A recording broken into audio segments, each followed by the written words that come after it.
Ciao everyone, welcome to Stefan Eats, and in this special video I am in Warsaw, Poland. Polish food is always something I wanted to try straight from the source, so I'm so excited to be here. I'm gonna spend 48 hours in Warsaw trying not only some of the most iconic food of Poland, but also some of the more unique items as well. So come along, lots of food to try, super excited. It's early in the morning here, and I heard there's one type of spot that Polish people are flocking to now, and it's very popular everywhere. So we'll see if I can nab a table. Let's go.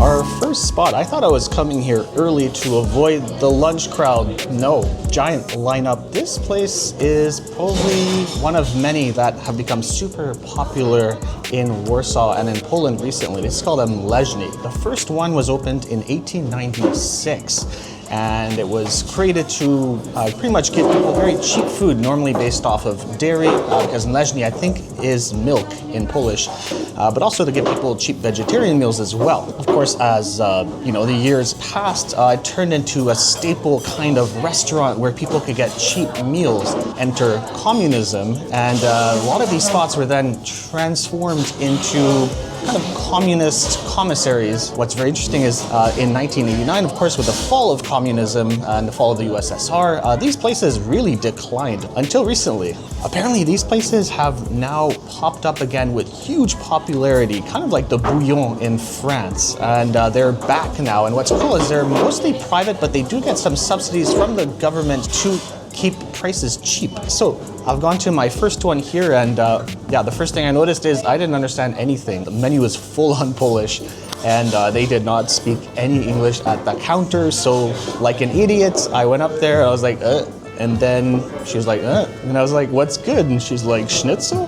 Yes. She named me 4 types of soup that I didn't understand, and I chose one. The only thing I did know to order was the kompot, which is this. This is kind of like a mixed fruit medley in a juice. I don't really know what fruit is in this one. It looks very berry-y, so let's give it a shot.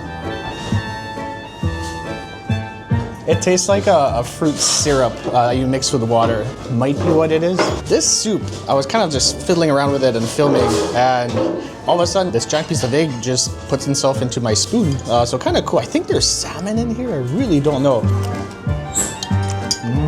Oh, that's amazing. Definitely, I think maybe some salmon, maybe some trout. The soup itself is a little bit sour. I feel like there are some root vegetables kind of mixed in or chopped very finely, and that has thickened the soup as well. Oh my God, that's really good. A lot of fish soups, the fish ends up being kind of, very hard, overcooked. Not at all. This fish is perfectly tender. Finally, I get to try my schnitzel. Really, like I said, I had no idea what to order. The menu is massive. You can choose. I mean, they have a whole bunch of different types of pierogies here, but since I'm doing pierogies a little bit later, I didn't want to just gorge on pierogies yet.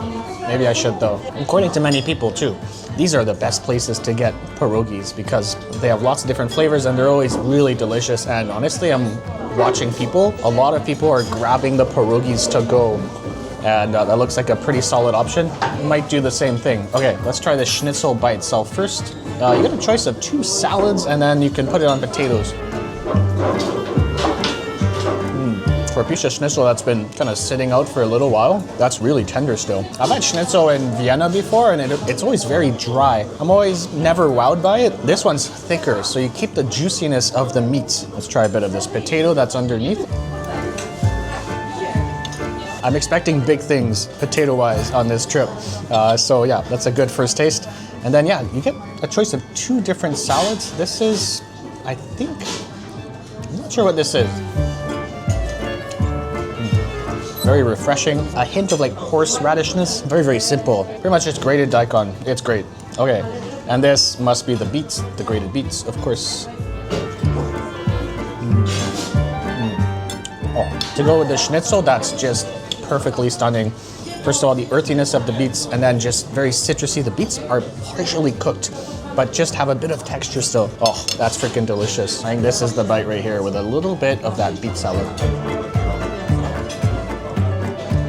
Like I said, I'm still kind of semi-shocked by the schnitzel. I don't think they're frying it to order. It's, you know, they fried a lot in advance and then they're kind of keeping it on the hot tray. But even with that, it still maintains a moisture and still a decent crispiness. Yeah, this was like 28 zloty. 28 zloty is 10 Canadian dollars. I understand now why these places are so popular. I looked up what lunchtime is for Polish people. It's 2 p.m. You know what time it is right now? 11:30 a.m. Luckily for me, a lot of these people are taking it to go, which means that you can still find a place to sit down. I think based on this meal, I might be doing a couple more milk bars, a couple more bites, and I think I have a bit of a sweet tooth. So let's go find some dessert.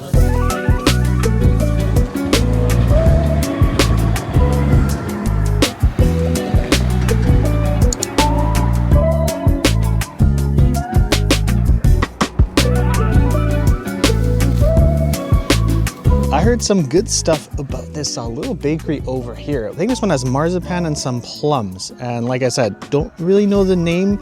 I did film inside, so you might see the caption underneath. Oh, very good. The outside's really crunchy, has a bit of a sourness, which is really cool. Maybe sourdoughy in a way. And then the plum is just a nice addition as well. Very crumbly, so there are definitely some crumbs falling on the floor. And I think I've attracted a new friend. This was, oh God. Oh, okay, well that pigeon's, oh Jesus Christ. I was trying to tilt it so you could see it, but now, oh, there are more pigeons. This one had ricotta. It's the only word I recognized on the sign. It looks like some kind of donut-y thing. Oh my God. The ricotta filling is delicious. It has a bit of citrusiness. I think there's some lemon peel for sure. It's almost like a fluffy donut, and then maybe there's some raisins too in the mix. Oh, that's divine. It's almost like you combine a donut, a rum raisin filling, and then some ricotta, and you kind of mix that all together. Compared to the other one, this is easily my favorite. Okay, next spot.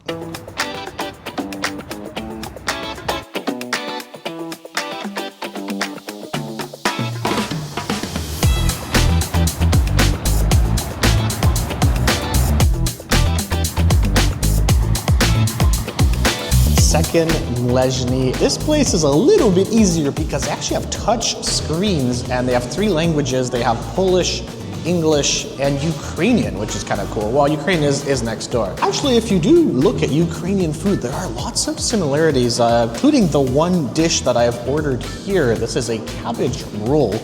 And then something else that looked very interesting on the side is, I think it's like a big potato pancake with mushroom sauce. I think the last time I had a cabbage roll was probably 10 years ago. I've had a lot of people tell me that this is a very hard dish to make. This is it. Got some meat, got some cabbage.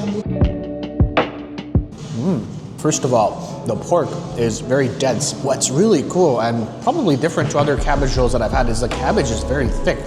I was having a lot of trouble cutting through it with my spoon. It was almost impossible, so you really do need a knife. Because of that, you get a really nice texture on the cabbage. It's not too soft. You have some crunch on it. Normally, they do mix it with some rice. As you can tell here, there are some little rice grains inside. Lots of ground pork, some rice, and then some dill. And that's really what I was tasting. Actually, tasting the tomato sauce a little bit more.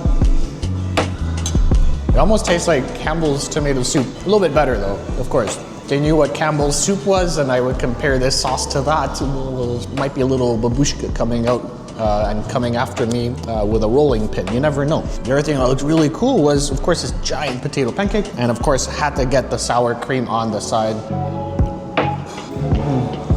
The potato pancake itself is fairly soggy now. I mean, it's a combination of it being drenched in that mushroom sauce and also, you know, I had to take my shots. I was filming, so that took about 5-10 minutes. The mushroom sauce is like, I'm sorry, but it does kind of taste like Campbell's mushroom soup. What I like is the potato pancake has a lot of onions in it too. Of course, you add a little bit of sour cream. Actually, the sour cream here is legit sour. Like, it's not super creamy. It almost tastes like a low-fat, healthy version. Maybe he looked at me and he was like, you know what? You need a little bit more health. It's not what he said, but maybe Babushka was saying that in the back. I will say, people here have very judgy eyes. They look at you, they judge you, they read you, and they're like, what's wrong with you? In their face. And what is wrong with me? A lot. I will say, it's like, it kind of reminds me of a lot of the Eastern Bloc countries, but people are happier here. They actually do smile, which is cool. Anyways, I'm gonna finish this off and then we shall continue. Much more food to eat.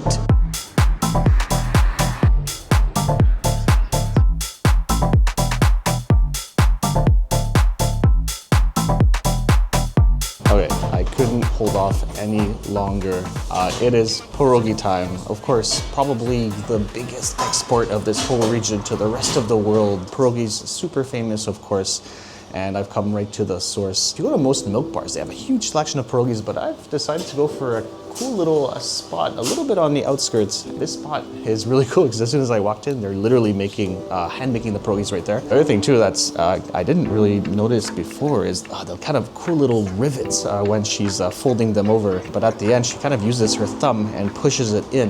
So that's pretty cool. I got two different styles. I got I think it's the cheese one, I think they call it Russian style. And then I got the meat one, and of course you can add onions and some bacon, of course. Okay, they're super fresh. I'm gonna shut up. I'm gonna stop talking too much. I wanna dig right into this. Oh my God, I think I've come to the right spot. I wasn't expecting it to be as filled as it is, but it's just brimming with tender meat. The meat has been kind of shredded, but you can tell there's a really good ratio of fat to meat. Actually, might be more excited about the cheese one. The cheese has a little bit of acidity and then maybe some pepperiness as well. And once again, just completely packed. I don't think you can pack any more filling into that one. I guess, yeah, you can feel a little bit of like the mashed potato in there as well. Actually, I thought I was gonna like the potato cheese one more. I might actually enjoy the meat one. The meat one is outstanding. Okay. I don't know, I'm kind of looking at that menu and might get a couple more. They have lots of flavors too. I think they have spinach. They also have a really interesting one with bolognese, which I think would involve some tomato and meat potentially. Yeah, this beats any pierogi I've ever had in my life. This place is going to be etched in my memory for a long time.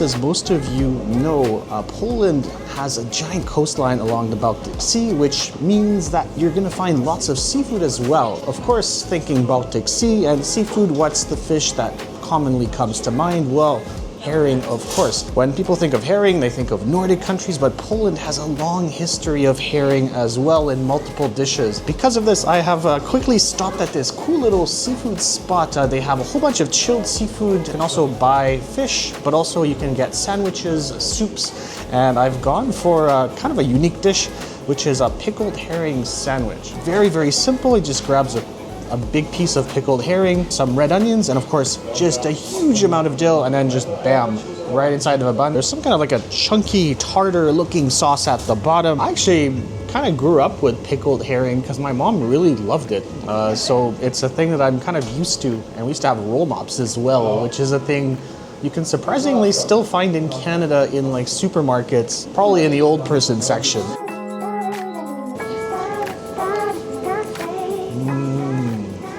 God, that's way better than I thought. The herring, it's salty, it's pickled, but what surprised me the most is just how melt in your mouth it is. It's like biting into a beautiful piece of fatty tuna, except of course with the extra pickliness and of course the brine. On top of that, you have a little bit of creaminess at the bottom from the sauce, and then just a huge amount of dill. Honestly, looking at him put the piece of fish on there, I was like, okay, it's not that much, but it's just perfectly balanced. You don't need more fish. If you put more fish, it would be too salty, but because you just put that one piece, you just have the perfect balance of saltiness, the creaminess, the tenderness from the fish, and then just a nice, simple bun as well. The highlight is that fish. That fish is phenomenal.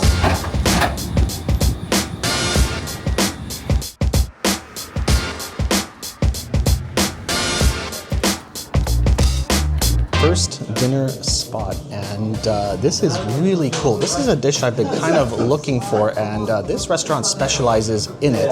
Actually, two dishes that they specialize in.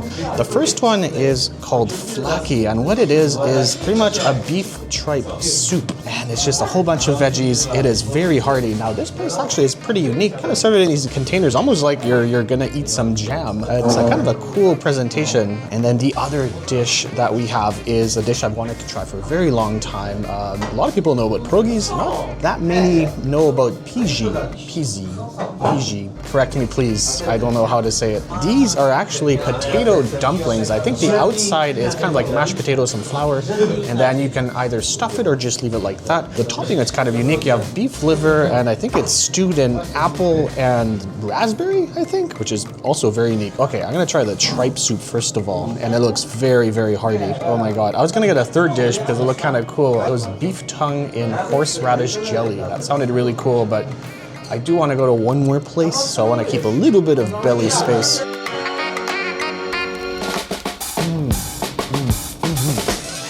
Oh yeah, just a very simple meatball. Yeah, a little bit of gaminess for sure. So I don't know if the meatball is made with some innards, maybe some liver. That's heartiness personified. It's very simple, very meaty, lots of veggies in there, some tomatoes. The tripe is just very clean tasting. Thing you will notice in this country is your seasoning is very simple. You have probably pepper, salt, and maybe paprika to spice things up a little bit. What's good is you really focus on the ingredients, and the ingredients are very high quality here. Actually, I walked through a market and saw all this beautiful produce, especially the mushrooms look outstanding here. This whole region really focuses on the quality of the ingredients and really making it shine through. This is really funky. I expected the Pyzy, what I didn't expect are all the variations of sauces you can put on it. Like I said, I was kind of intrigued by this kind of liver sauce, and it's literally just a bunch of chopped up liver. What is going on? The liver is good, and then you just get sprayed in the mouth with raspberry. And the little grains of the raspberry too. I'm gonna try to dig into this kind of potato dumpling. Oh my god, it's so big though. Holy Christ, it's huge. Okay, I just grabbed a piece of it, but it kind of broke apart. Oh yeah, okay. If that soup was a blanket, that potato dumpling is a whole ass duvet. Like, that is just extra warm, comforting as well. It's kind of bouncy, the outside. You can tell it's like there's some potato mixed in, but for sure it is dumpling-y. Like, they've mixed it with some flour and it's leavened a little bit, so it's kind of puffy. And then the interior, I think, has a little bit of ground, I think it's ground pork, but they're so big. I wasn't expecting it to be so massive. I'll show you what it looks like. I tried to dig into it, and this is half the dumpling right here. Yeah, here we go. Let's see the other half of the dumpling. You can get this without meat inside, but I asked the person at the bar, like, what do you prefer, like with or without meat? And very quickly she was like, meat. And I can see why, because if it was just a dumpling itself, it would be fairly thick. I'm gonna take a couple more bites of this, and I gotta save some belly space because there's another really cool spot over here. I wanna see what modern Polish cuisine looks like without breaking the bank, because there are some fancy places here. And there's a spot a couple blocks away. Hopefully they have a couple seats left for me. Or one seat. I'm not that fat yet.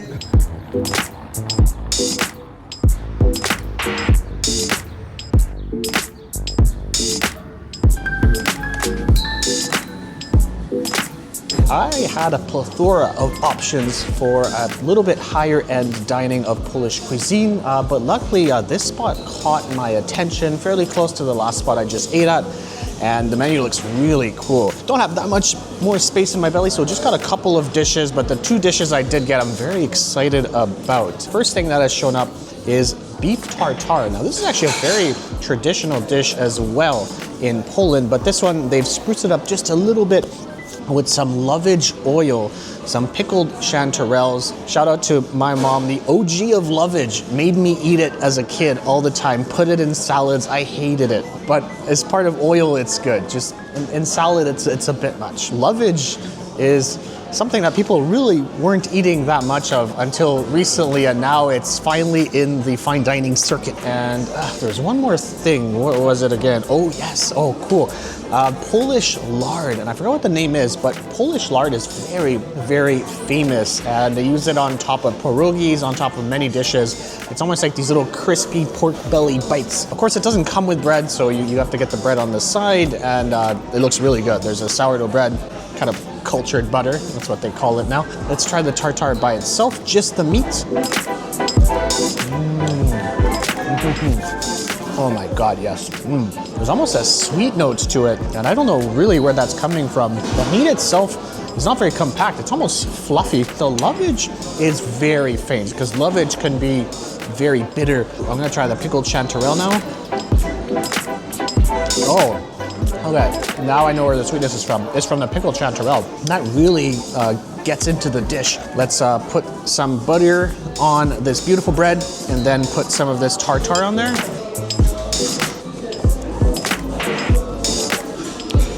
The bread is high quality, it's delicious. It's sourdough, so it's actually really nice.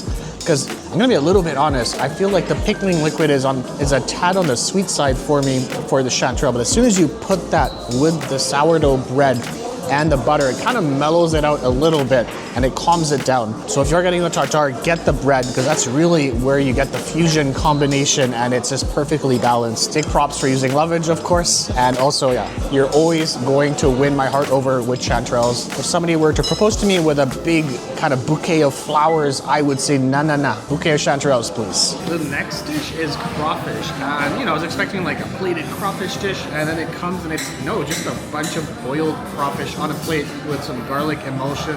This 100% reminds me of the Finnish video where we just bought a whole bunch of crawfish and boiled it at my friend's house. If you haven't seen that video, I'll link it up there. Surprisingly popular. Of course, here you have to do the whole thing. You kind of crack it open, and then you end up with the head, which is here.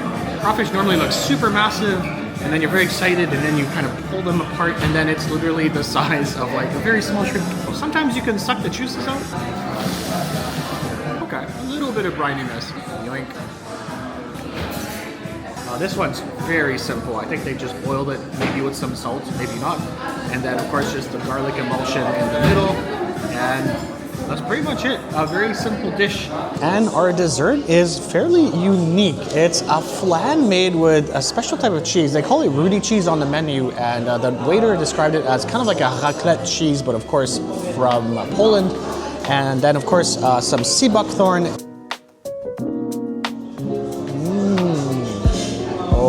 That is cool. You kind of mentioned it was like raclette, and I'm like, okay, well, like raclette's a little bit funky. It's not really gonna be that strong. It actually kind of is. That's a bit of like that Swiss Alpine funk that you do find in raclette, almost like a Comté as well. But then, of course, counterbalanced with the sweetness, the creaminess, and it's just put in a flan. Just when you think you're kind of done with the flavor fireworks, well, then you get hit with the sour cream and a sea buckthorn, which bring a giant wave of sourness to the dish, which makes the dish overall just a tad sweet. And that's exactly what I love. It actually has a bit of a Saint-Félicien flavor, which is another French cheese that I absolutely adore. This actually might be my favorite dish of this whole restaurant. I really like the other two dishes, but this is very out there, and I really, really enjoy this one. Yeah, that is very well done. Overall, this spot is really cool, and it really highlights what Poland has become recently, which is just a giant, I mean, Poland has always been a giant food powerhouse, but now you're getting the modern Polish cuisine. You're seeing new ideas, young chefs trying new things with old Polish recipes. This is a country that is going to be reckoned with food-wise. I mean, already the culture, the history of the food here is so rich, but now you're finally seeing that just extra jump with creativity here. Anyways, there we go, Warsaw in 48 hours. Man, all that food was delicious, but I think I have to give a special shout out to those meat pierogies. Those stole my heart. Let me know what your favorite Polish food is as well. As always, if you did enjoy this video, don't forget to hit the subscribe button, hit the like button, hit the bell icon so it can notify you of future videos. And of course, hit us up with those comments. We'll see you very soon. Ciao for now.